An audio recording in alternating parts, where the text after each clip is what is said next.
We're going to do handshakes and hugs today.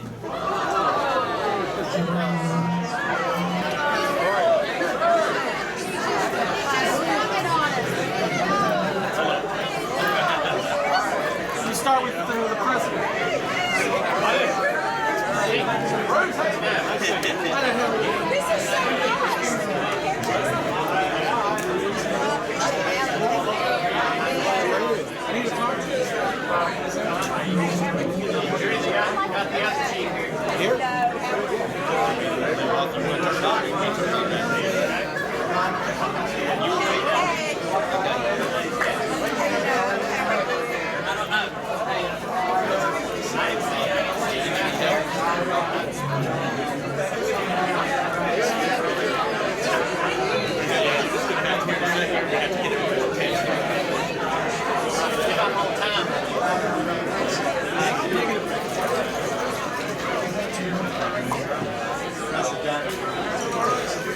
If everybody can find their seat, please. Yeah.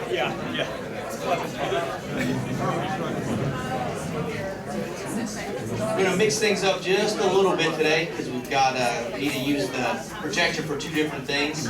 So Andrea Surratt has our sunshine moment of the day. So welcome. I'm glad to see everybody. I've got a couple of birthdays to announce. So August 18th, Bill Peckman has a birthday, or had a birthday. And then August 20th today, Tom Richards, happy birthday. So congratulations to those. And then we want to think about Ann Williams. She's got a report in that she's recovering nicely from her back surgery, and she's doing rehab at home. So you might want to reach out to Ann and tell her she's only got 2 weeks till she's got the program, I think. So she'll come back. I hope she's doing well. And then conspicuously in the back corner, David Milholland has made the paper. I don't know if anybody saw that. So the Hickory Daily Record, and David obviously is a part of that, got the Hickory Well Crafted Award. That's given out by the Business Development Committee for the city, and they honored the years that HDR has been around. And then there's a really cool picture of Charles Young and all the grandchildren. I know, you never know what's going to happen. At the tap room, he was well behaved. It's a nice picture. I think this is the focus. So there we go. We spotted him locally. And so from here, I just wanted to let your Rotary moment be something that you can be super proud of, and that is our Lenore Ryan University and all the community partnership with the city. And tomorrow is move-in day for the freshmen, and so there's a University City Commission. They have developed a short 3-minute video. That's why I have it here today. I want to show it to you. You get a sneak peek, and this is going to be shown to all of the parents and freshmen, and they have a big rally tomorrow and lots of goodies to hand out, but this will make you proud to be in Hickory.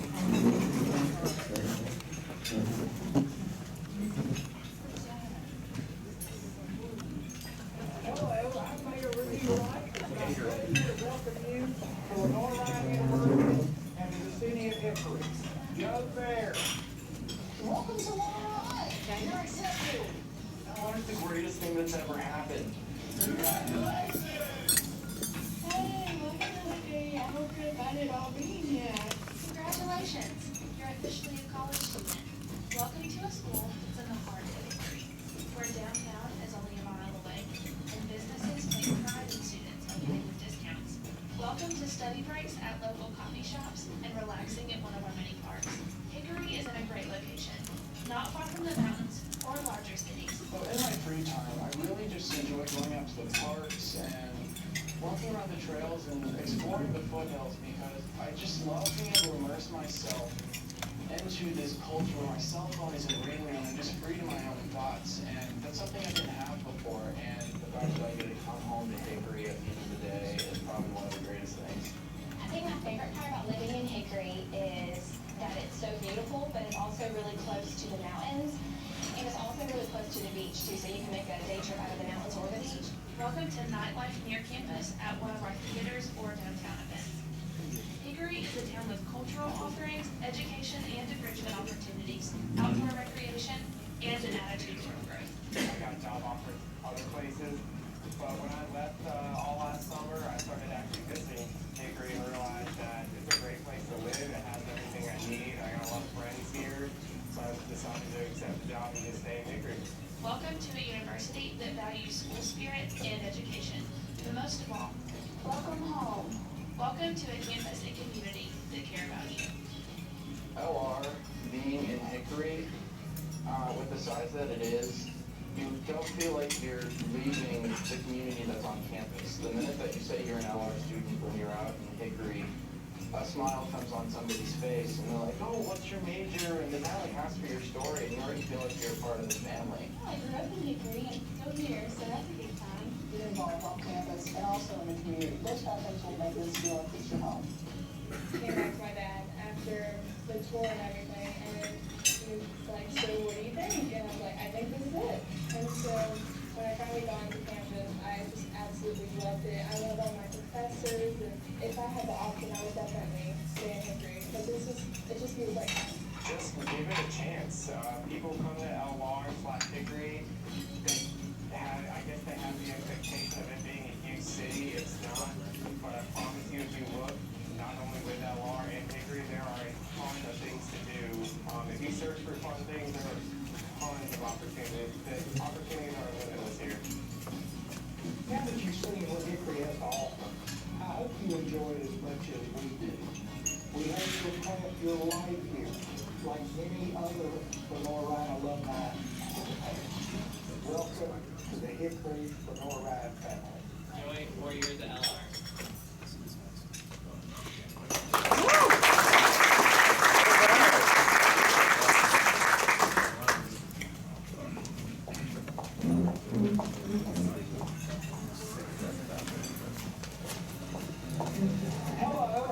Tony Reed has our visiting Rotarians today. Today we have from Lake Hickory, Floyd Lucas, David Hass, and Fran Farthing, and from Newton Conover, George Moretz. Thank you, Tony. Do we have any guests of Rotarians in the room?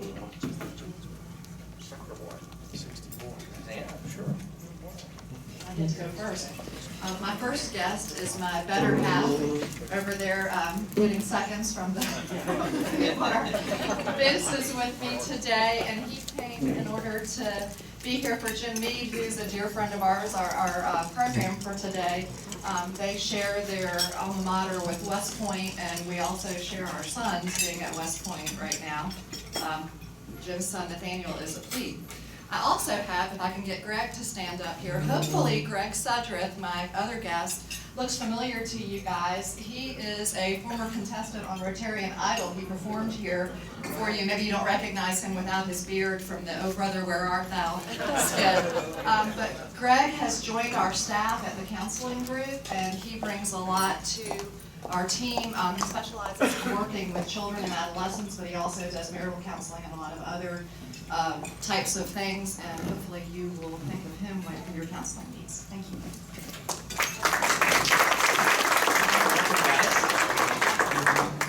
How sweet does this sound? Past President David? Sounds weird. I'm so thrilled today to have my lovely wife Sarah with me, and our good friend Jim. We're anxious to hear him speak to you. Any other guests of Charles?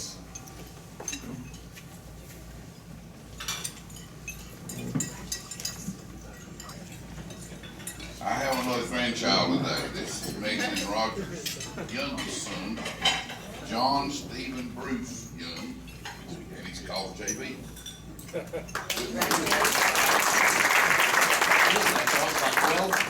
15 grandkids I'm going to go up to now. Every week going. All right. Good. We look forward to it. Any other guests?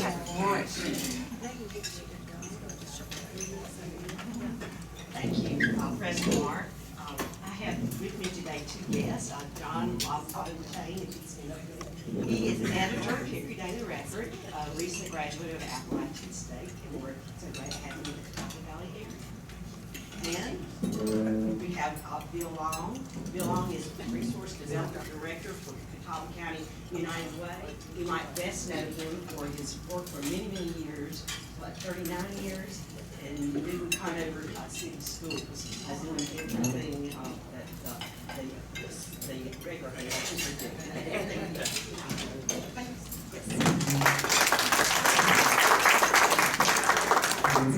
Pleased to introduce my guest today.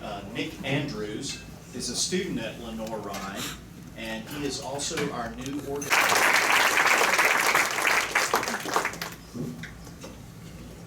I wish we would have known that before we sang it. Anybody have any announcements while I'm out here? Anybody have any? That's all right. It's the kind we like. Let's make some money. Cost me $1 to say it. It'll probably cost me more after I finish it. But this I was hoping that it was going to be told in our sunshine hour. But if you turn your TV on Saturday morning, 10 o'clock, a show called Anglers and Appetite, our very own Mick Berry, our city manager, I invited him to go fishing out on Lake Hickory with this. Actually, I was, I guess, part of the guide system of this. They asked me to find somebody, and they couldn't find anybody. Or I couldn't, so I got stuck as a guide. But it's striper fishing on Lake Hickory. Finished up by talking about the river walk that we'll be having here soon, and ending up with at the Catfish Academy catching catfish on a fly. It's on Fox Sports South, 10 o'clock. Set your DVR, just watch it. I haven't seen it, I don't have a clue. We'll see how it goes, but it's very much steered towards Moose Hickory, towards Lake Hickory, and all the things that this great community provides. So, Mark.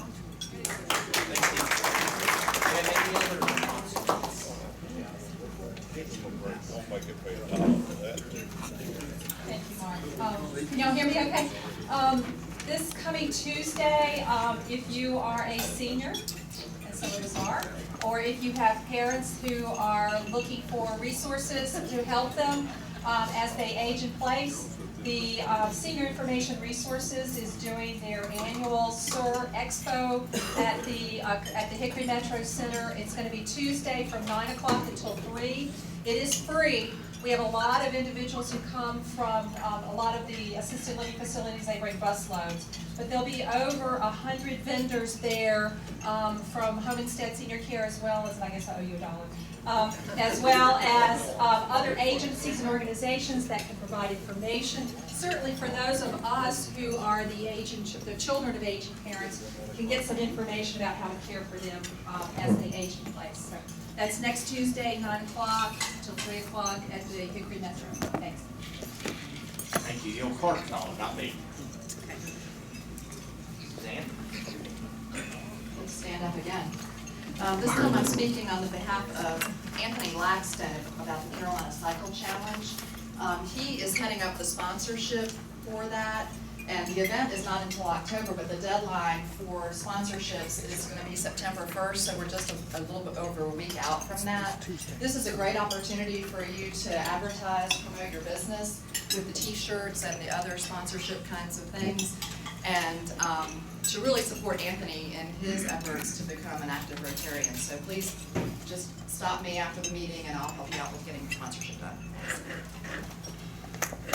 Along those lines, there's also some posters for the Carolina Cycle Challenge on the edge of the table there. If anybody has any place, high traffic area, they can put one up. There's also a sign-up sheet for volunteers. I think last year we had 10 or 15 people volunteer from the club, and again, they're looking for 10, 15, 20 people to volunteer, so folks can sign up for that. While I'm out here to save him a trip, I will give Bob his check from last week for drawing the Joker. Congratulations. Probably not a whole lot of money in there, but better than losing, right? Ray has asked me to make an announcement for him. The Hickory Monthly Veterans Coffee Call is the 4th Tuesday of each month at PDQ Restaurants from 8:30 to 10:30 a.m. So if you are a veteran or you know any veterans that you think might be able to benefit from this, they share just resources that are in the community, things along those lines that can help veterans whether they're are in rough time or perfectly fine. It's just an opportunity for them to get together and share some experience and some fellowship. Do I have any other announcements? One more. Rotary has given us some cart pins. If anybody is interested in a cart pin, they've asked that you make a $10 donation to CART, and you can receive a cart pin. We have, I believe, 10 or 12 of those. So if anybody is interested in doing that, please see me, either after this meeting or later. Now it's time for our program. Bob Conklin. Right. Thank you. We're excited to have Jim Mead here today. I think he's brought some guests here to hear his program. But before we get started, you know, as president-elect, I'm in charge of programs this year. And I want to give you a little preview of what's upcoming. Next week we got John Rambo. He's going to entertain us with a group from the Hickory Community Theater, and they're going to do a performance of Legally Blonde. He's bringing them here. September 3rd, we've got Anthony Laxton, one of our Rotarians, and Nick Walden, and they're going to talk about Hickory's young professionals. We just saw in the newspaper we've had the top 10 under 40 this week, and we're really working hard to keep our young professionals here in Catawba County. On September 10th, we've got Terry Clark. He's the Executive Director of Hickory Regional Airport. We'll hear about what's going on at the airport. Alan Jackson will be here the following week. Do you know that there's a film festival coming to Hickory, Foot Candles, the end of September? Yeah, we're going to hear all about that just before it. And then Austin Pierce will be here that last week in September on the 24th, and he's the Executive Director of the Hickory Soup Kitchen. And they just went through a great capital campaign, didn't have to go public, and they just do a great job for our community. He will be here. So we've got some great programs coming up, and I hope President Mark, that helps attendance a little bit. It should. But today, we're just excited. We've got the FBI here. And Jim is a real Jim Mead FBI agent. He's out of the Charlotte Division, working here in Hickory. He's been in Hickory for 9 years. I'm not going to read about his bio, that's in front of the spoke, but I will just repeat a couple of things. As Suzanne Trollin said, he's a graduate of West Point. Jim's also a veteran. He was at Desert Shield, Desert Storm, Just Cause in Panama. He's a tough guy. He is a tough guy. He's got a lovely family. His wife, Lisa, is a Tar Heel. His son, Nathaniel, as Suzanne said, is a freshman at West Point. He also had a job as a lifeguard at the YMCA, something that I'm very close to. His son, Andrew, is on the swim team. He's in middle school. He's on the swim team, one of the top 3 swim teams in the state, top 20 in the country. That's also at the YMCA. They're members at First Baptist Church. And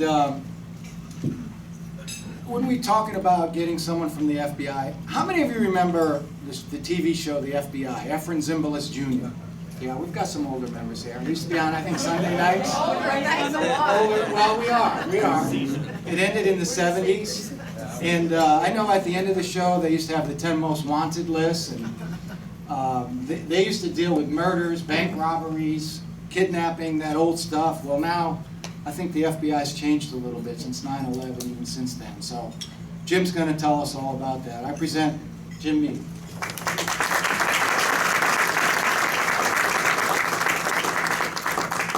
Thank you for the, everyone hear me okay in the back? Thank you for the warm introduction. Just for the record, I did not invite people here. There actually may be a few people here who you'll have a very effective system of sending out who your next speaker is, and there may be a couple hecklers in the crowd. We'll see about that, right, Tom? Yes. What I thought I'd do, I've done a number of these over the years, and my challenge is always time. I always tend to run out of time. So what I like to do, I have just a few slides. I'm not a big PowerPoint guy, so don't prepare to sleep, hopefully. But I thought I'd do just a quick overview. It's really the top questions I always get asked. Who we are, what do we do, who do you hire, those type of things. And then we'll get into the priorities for the FBI, and I'll quickly transition to what do we do here. Because what may be important in Washington, D.C. or Houston or Dallas or somewhere like that, you know, every place is unique, and certainly our area here is unique. We have our own set of issues that we have to address. So don't have a remote, so I apologize. I want to walk around here a little bit, unless I get one of these fine gentlemen here to help me out.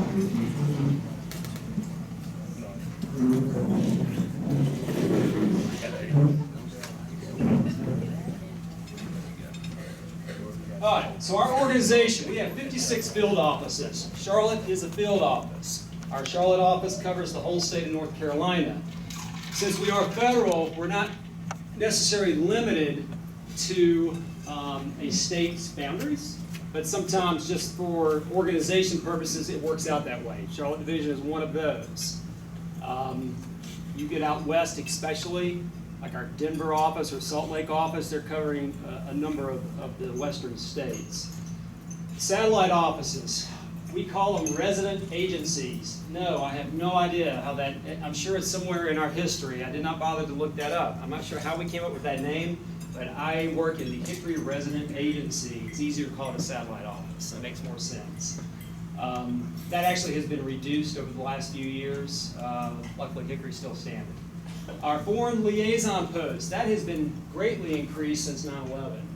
Critical concept or part of our organization that we have.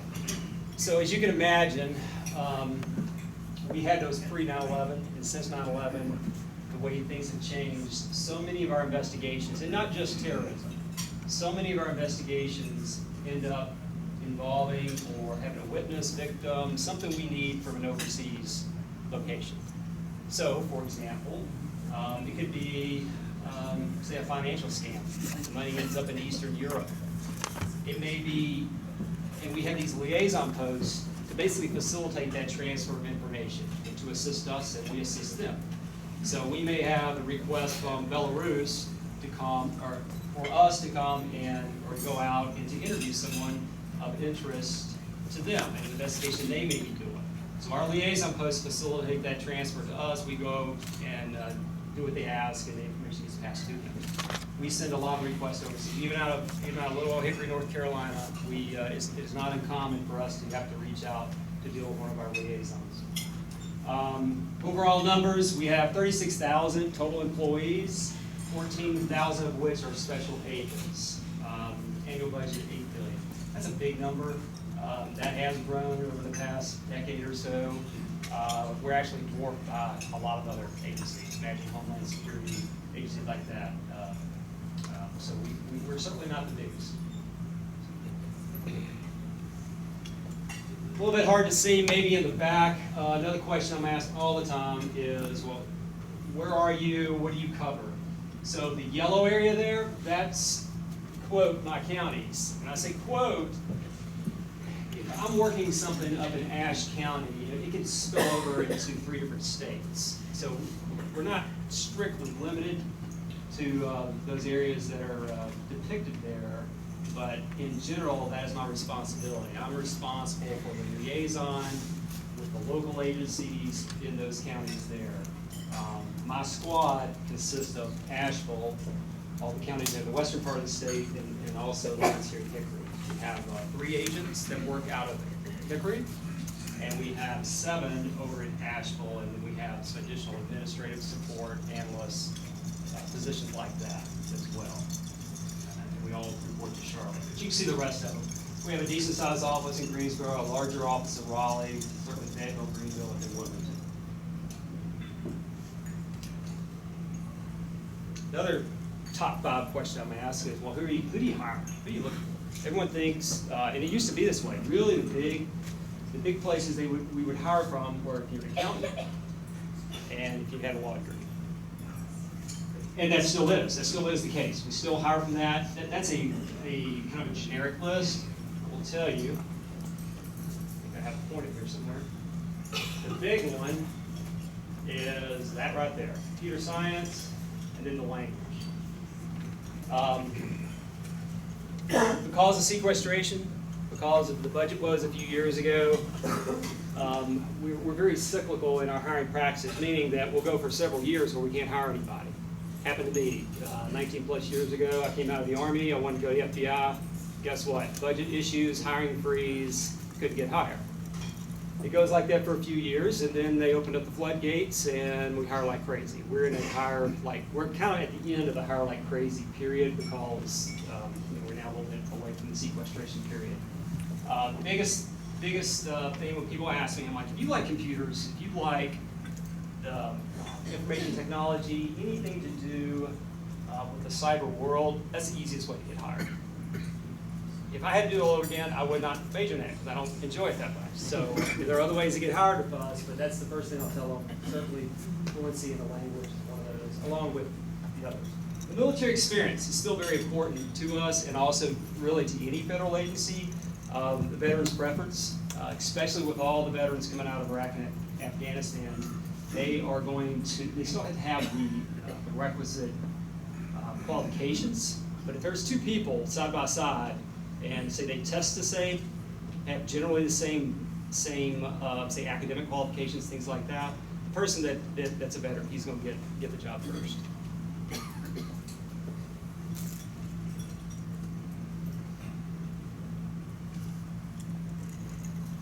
All right, so I'm going to roll into the priorities. These are, I call it big FBI. Big FBI being out of headquarters, what they put out for the whole nation. The top three right there. Terrorist attack. Has been since 9/11, will continue to be, and is unfortunately become a bigger issue for us here. The second one, I'm going to run through these quickly, then I'm going to come back and we'll hit them a little bit deeper, things that are more particular to our area. The second one there, foreign counterintelligence. That can be everything from foreign agents or people they recruit on their behalf trying to steal our secrets. That could be military. That could be at research universities. Imagine North Carolina. We don't have really a lot of that here, obviously, in the area I cover. A little bit national, but not really around here. But think about Fort Bragg, and the other military installations we have. Think about NC State, Chapel Hill, the larger universities that do have research. Those are always a target. Is there anybody, I did a program at this location, but it was for the Tuesday Club back a few months ago. Is anyone here who was at that meeting when I did a presentation? Time flies, it may have been a year or so ago. I did one at the request of Nancy Meek, and she had seen something in she had gone through one of our Citizens Academies, and she wanted a specific presentation just on number 2 there. And request I showed a quick video. And it related to espionage, not against, say, government installations or military installations. It had to do with a civilian company. So if you're in industry, especially if you got people who work at CommScope or Corning or many of the other, we have many companies like that who have information, trade secrets that they don't want their competitors to know. They certainly don't want a foreign competitor to know. They don't want a Chinese competitor to know about it. That is a big area that's targeted, and not just to pick on China. I mean, it goes on a lot. There's a number of countries that present right there, and some very well documented. There's actually a video clip that I showed. It tells a story. Believe it or not, and I was really hesitant when Nancy asked me to do this, because she told me, I didn't know this, she said, the FBI has produced this half-hour-long video. And I'm like, oh, wow. I'm thinking about some of our in-house training videos. I'm thinking, oh, wow, you want me to get in front of people, a group of people to show this? And I did. It's actually, surprisingly, it was well done. It's an interesting story. It had to do with a guy, I want to say it was 5-6 years or so ago. He worked for a company out in the Midwest that made insulation. And they had a proprietary, real sophisticated way to develop a certain type of insulation.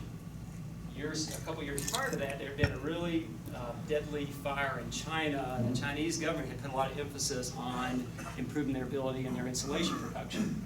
Well, they want to come steal our stuff to kind of short-circuit the production process, the development process. So their goal was to come and steal those secrets, and they targeted this engineer who was having financial problems. Luckily, the day he did the right thing, and they ended up arresting these Chinese nationals that were behind that. So that's what that is. I don't spend a significant amount of time. That's one of the things that I triage. Sometimes, I used to be certified as a paramedic a long time ago, so sometimes I'll put things in medical terms. Since I work in a small office, I get calls about everything, from A to Z. From, do you have the number from the Secret Service office, to advice on their taxes, I mean, you name it, we get the calls. So, what I learned, and I've been in the FBI for like 10 years when I transferred here, I felt like I was a brand new agent when I came out here, because, and I tell the people that work out of Charlotte in the bigger offices, you have no idea what I do out here, because it's a completely different job. I'm not saying necessarily better, for me it's better, but I mean, it's just different. I'm not saying I'm better, I'm just saying it's a different job. And I have to, if I don't know how to work it personally, or we can't work it personally, I gotta know where to ship it to. Number 2 is a very specialized area. That one gets triaged real fast, and we'll go down to our counter-espionage squad out of Charlotte. Number 3, another one that is very specialized. We deal a little bit with this up here. I've charged at least one fella in the cyber area. It's more of a computer intrusion type case, but most of those will go to Charlotte as well. That, and I give it to you in a list format, which is really, it's really not a list, meaning number 3 is not a standalone threat. Number 3 ties into 1, 2, and all the other criminal programs. Every element of just about any investigation we work has a, quote, cyber component to it, where we got to run down IP addresses, determine who it is, who's sending certain emails or making financial transactions. It all kind of connects into each other. But they did develop a number of years ago a separate cyber division within the FBI, and the more complicated ones, the ones where maybe you have a foreign power and they're trying to do a data breach at a research university. Okay, that's going to go to that squad. Now we go to my world. This is the world I live in right here. In no particular order, really. Just because violent crime is number 8, that doesn't mean it's a lesser priority in my area than say a public corruption case. Public corruption runs the gamut. We've had several in this area since I've been here. One I can come back and talk a little bit about later if we have time is, you may have heard about the Foothills Airport over just outside between Morganton and Lenore. We worked that. That is a kind of a classic public corruption type case that we work. It doesn't have to be, quote, necessarily a public official. Think about Mr. Cannon down in Charlotte, the mayor. I didn't work that, but our public corruption squad down there did. A lot of people think, yeah, all right, that's a public corruption case. Well, you don't have to really be a public official, but if you're receiving federal funds and federal dollars administering that, that also would fall underneath there. There's embezzlement or misappropriation of those funds. Civil rights is always a biggie. That has a number of different subdivisions from I think it's excessive force to your classic racial discrimination to a really wide range of things. Sexual orientation is now a protected class as well, so, and we get those as well. Criminal enterprises, violent gangs. We don't have the traditional Italian organized mob families in this area. Okay, up in New York and some of the bigger cities, they do. Violent gangs, we're talking about there. We don't have a lot of that here, thankfully. That's the reason I like living in Hickory, North Carolina. It's a great place to live, and not a huge problem. Some of our outlying areas, I cover a lot of mountain counties. We have a lot of snowbirds, people coming in from Florida, coming in from New York. Sometimes we have some fringe elements on some of these more traditional organized groups that decide to come down here for a period of time. Sometimes their problems come with them, and we get calls about that. White collar crime, everything from Ponzi schemes, securities frauds, corporate frauds. I say corporate fraud, really that's embezzlement. That would be, say, a high-ranking official of a company who is, especially a public trading company, who is embezzling money. And then violent crime. Violent crime, another wide category. What we see here, unfortunately, the biggest thing within that program is violent crime against children. And I'm talking child pornography.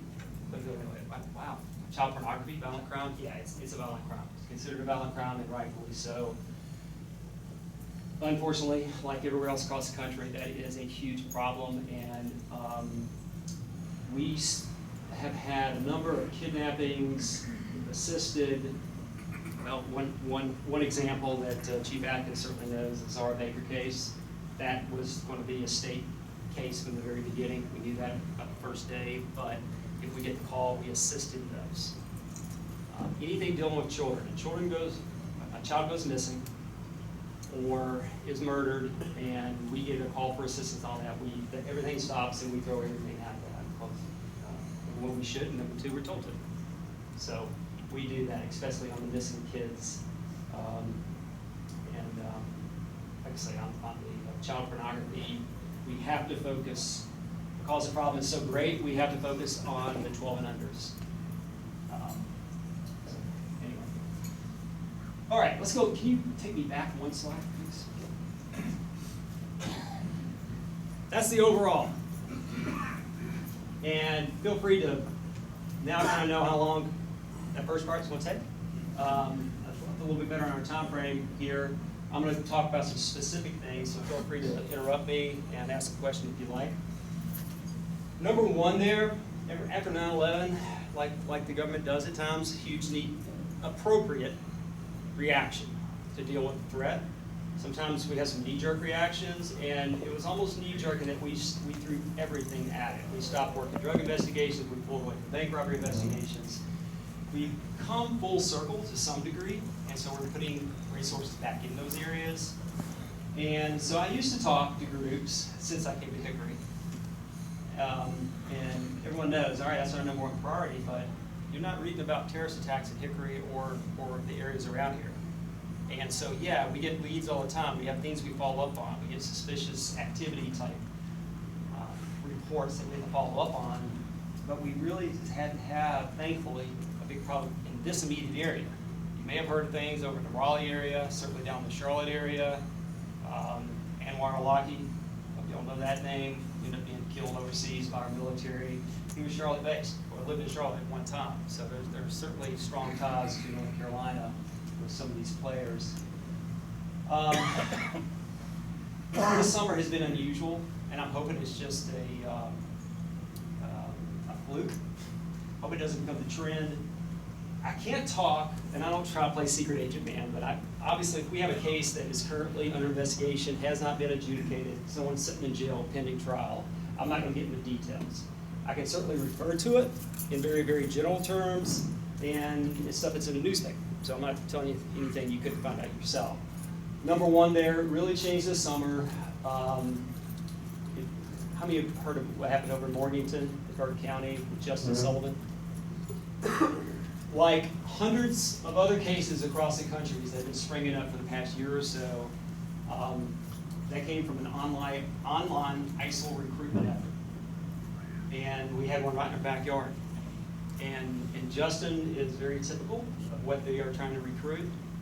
They are using social media, and they're very adept at it, and they're doing it from areas of the world where there's a lack of a structured government, and other than our military, sending in a drone or dealing with it that way, there's a limited ability for us to deal with it on the soil, from the source of it. So we're dealing with what they're doing when they're communicating with certain individuals over here. So I'm assuming everyone's familiar with, some people call it ISIS, I call it ISIL, it's the same thing. Kind of has now really taken over in popularity from Al-Qaeda. Where do you think ISIL, where do you think if they're trying to recruit someone here in the U.S. to do one of two things? Initially it was to get certain folks to travel to Turkey, to cross into Syria, to join the fighters over there, to go fight in Syria with the forces there.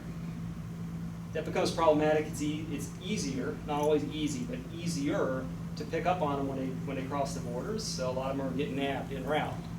So it's kind of changed, and now it's like, no, don't try to travel here, because there's a good chance you're going to get caught. Do the attack there. Do it at home.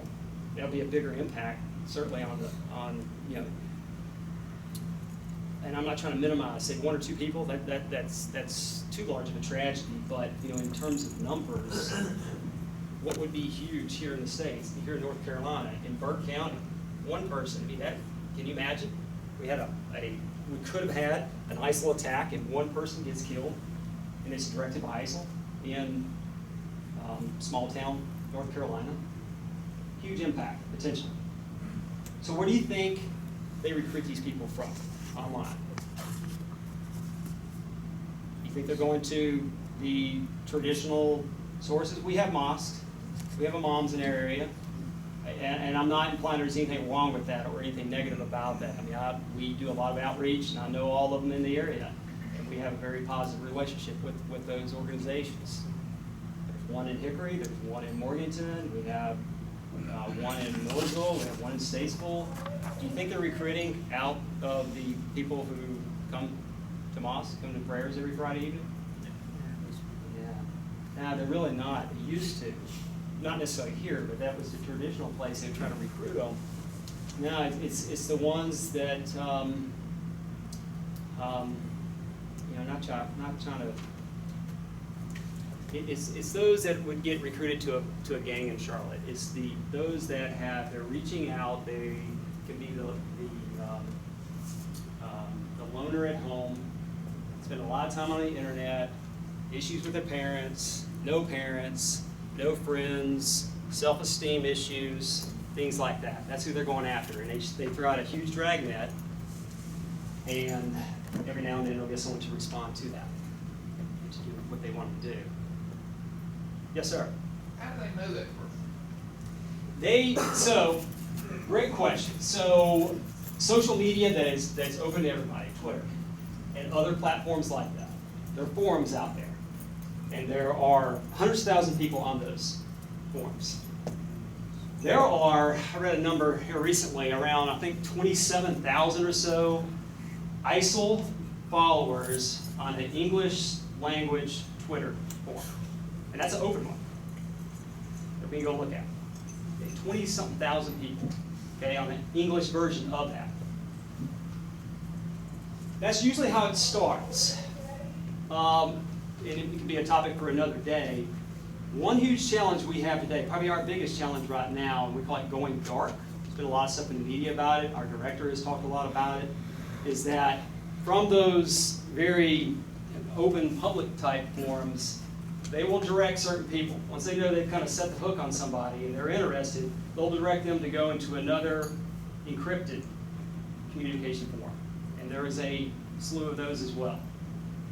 One of the biggest challenges now in this, Eric Snowden, everybody know who that guy is? What that name means? Okay. I could talk for hours about him as well. It wouldn't be nice, but it's an Eric Snowden effect. Because of, be it real or not, the perception that the government's way too intrusive and is into all our secret details and they're wiretapping all of us. Because of that, there's been a reaction certainly within a lot of telecommunication providers and internet providers. Quite frankly, Google is one of them. And there are email systems and platforms like that now that even with an authorized, I go to a judge and I have a search warrant, I have probable cause, I've got the judicial review, I've got my in-house review, I've got judicial review, and we go there and we're saying, here's an authorized by statute to, and this is the reason we're doing this, it's not, we're not going on a willy-nilly, just random hunt here, we have a good reason to be asking for this. The provider doesn't have the ability to provide it, to give us the information. They don't know. The nature of the communication is, once it's passed off and those people sign into it, they're the only ones that have access to it. The provider's kind of cut out of the loop. By statute, and that's a legal fight way above my pay grade, but there's fights going on now in Congress about, well, there's legislation actually that requires them to give government with due process the ability to retrieve that information. Because that can be, quite frankly, what we would see, usually not number one, terrorist attack. It's going to be kiddie porn stuff. It could be kidnapping. It could be 2 weeks ago when I'm over in Marion helping out with a Nazi sympathizer. Literally, you guys in a Nazi uniform, stockpile weapons, told a person he's getting ready to go kill people. And we're trying to find this guy. He didn't show up at work. And we're calling, luckily, what we were able to get his location information off the cell phone from the provider. But here in the very near future, that could easily be where they not only won't we do it, we can't do it. We don't have the technical ability to do it due to the sophisticated nature of the encryption. Huge problem for us. And I know there's a lot of different opinions on privacy and those things. Trust me, we got enough real work to do. We're not out there trolling, looking for people's stuff. They will look at mine and take a look. You'd be underwhelmed, pretty boring. Like, yes, sir. Jim, an ISIL recruiter and a local troubled youth, do we have data on how often they contact the troubled youth versus the troubled youth trying to contact the ISIL recruiter, if you will? Does that question make sense? It does. I don't have the answer to that, though. They may have that information, but I don't know that as far as what end. There's a lot of stories out there, people who've been on the other side, who they had an intervention and luckily prevented that youth from either traveling or continuing on whatever they were planning on doing, and through counseling and methods like that. And that's another big one. The counseling, we're looking at all new areas now. You'll like this, Suzanne, who gets into your area of expertise, is minors. The federal system, we don't deal with minors. We're not set up to charge minors. This is the way it is. And some of these people, they're 16, 15 years old. There's no good way in the federal system to deal with that the way it's structured right now. So they're kind of starting to try to think outside the box, and hey, instead of like trying to pop these people, put them into, not literally, that's just slang for charging them. Gotta watch what I say, right, Tom? It is being recorded, Jim. Yeah, I know. I'm making it tough on you, right? Walking around like this. I'm done. Okay. I'm sorry, I ran out of time. I always do. I had no stuff to talk about. Any last questions? I got one last plug. One last plug before. No, go ahead, because I was getting ready to compliment you. I was going to say, what's the number of Secret Service? What's the number? I'll give it to you after. Sorry. People ask me, "Oh, you must have a dangerous job." I'm like, yeah, you know what? I really don't. Probably the biggest danger I have is getting involved in an car accident, driving to work. Really, the people with the dangerous job, and I never miss an opportunity, even though we love picking at each other, is our local law enforcement. They walk up on cars on a daily basis, having no idea who they're walking up on. And I do not deal with that, so always my hat's off to them. They are under assault right now. You've probably seen that in the media, whether you think that's fair or not. There have certainly been problems in other areas, but it is kind of taken a life of its own. Unfortunately, I'm afraid it's going to hurt their recruiting efforts, because you're less than 1% of maybe some bad apples, and we have bad apples as well, are unfortunately painting a negative picture for all the law enforcement. You're very fortunate to have the Hickory PD. Man, that was good. Thank you. That was good.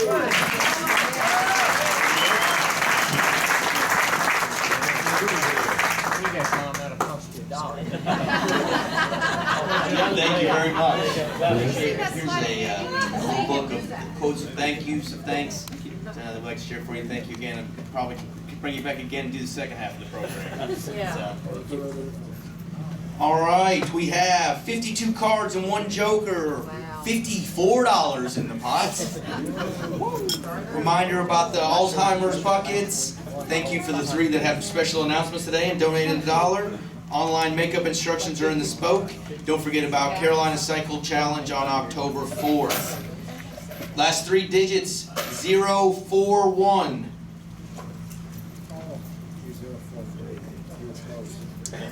0. We got one in the back.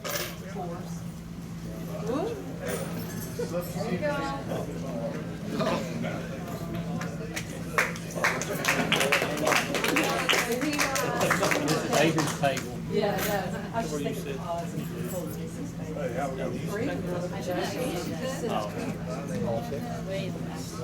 One in 50. Got one in 50. All right, here we go, Bob. Anywhere you want.